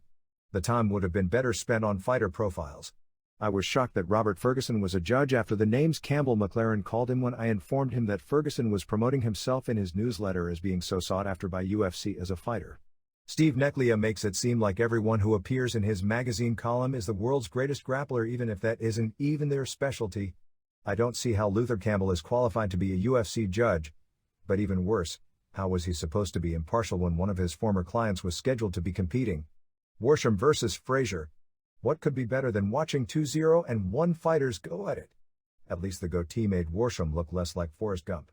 I can't believe Frazier wore shoes, eliminating one of his few good weapons. I guess being undefeated in Japanese shoot fighting doesn't mean much in the UFC. Now Worsham wants a super fight? Sure, Chemo was 0-1 when he got a super fight, but he hurt Royce Gracie. Worsham lost to Paul Verlins. Carino versus Anderson. Not very impressive. I just pray the Verlins-Carino match doesn't materialize. Blatnick openly questioned Carino's size. Hey, how about getting a scale and measuring these guys like a real sport? How come those ninja guys never throw down a smoke bomb and disappear when they're in trouble like they can in the movies? Schultz versus Goodridge. Schultz was very impressive, especially for being a last-minute replacement. I think he's too short to take on the top big guys. With height comes reach and leverage. Royce Gracie wasn't heavy, but he was 6'1". Short talented fighters like Renzo Gracie would have a tougher time against Severn and Shamrock than Royce would, unless there is a huge difference in skill level. Hall versus Kiao. I don't know why this match was made. Hall has never been impressive and everyone knows Kiao is a joke. I'm surprised they didn't mention Kiao was in Van Damme's new movie The Quest. Kiao was in control when they stopped the fight, similar to Coleman versus Sutton. I hate how they break up situations when the guy on top starts bleeding. Boxing matches aren't often stopped just because of broken noses, although it looked like Kiao didn't want to continue once the doctor squeezed his nose a few times. Sumos should be banned from UFC. None have ever won a match and they have no credibility. Fry versus Bitfetti. Easily the best fight of the night. Bitfetti is a good example of why I never pay much attention to what people say about fighters that I haven't seen myself against quality opposition. Look at all the heavyweight boxers that were 25-0 that were terrible and would get exposed later. Bitfetti was a tough fighter but never a threat. Fry is a talented fighter with a crowd-pleasing style. A match against Shamrock would be very entertaining and would answer the question as to what level fighter Fry really is. What does it say about the prestige of the UFC Superfight title when instead of asking for a fight against the Shamrock Severn winner, Fry asks for a match against a Gracie? And so did Severn. Fry needs to work on his chokes. He missed some prime opportunities. Severn versus Shamrock. This fight would make or break the show, and it broke it. As I predicted, Severn won by a boring decision, but even I didn't think the match would be that boring. Both fighters were at fault and the crowd was justifiably pissed. Both fighters should have been fined for their performance. I gave Dan the fight because he did some damage, but they should both be ashamed. Winning is very important, but in a professional sport, so is entertaining the audience. This is why pro wrestling became fake. This should set up a third match, but who would want to see it? Why did they announce Shamrock's record in Fujiwara Gumi when there is no doubt those matches were worked? Why didn't they give Dan's record in pro wrestling since winning the NWA title? Dan has won the Ultimate and the World Superfight title. He should now retire as the top star in UFC and concentrate on pro wrestling. UFC is too demanding and he's not getting any younger, and the choke and submission training never seem to sink in. Dan has all my respect in the world for both being a great human being and a great winning chemical-free athlete. I give credit to Shamrock for losing with dignity, something that can't be said for Gracie and Waz. I wish he'd stop doing the Hogan prayers and vitamins act. The UFC is going to go down the tubes if they continue to expect fighters to sign exclusive contracts for peanuts. That's what killed kickboxing. I do hope Don Wilson enters because I'm tired of him running his mouth and he's going to get a real wake-up call if he gets in there with a decent fighter. One last thing. In the Boys from Brazil segment, they said Toktarov vs. was ended in a draw. Since when? Joe Silva. Richmond, Virginia.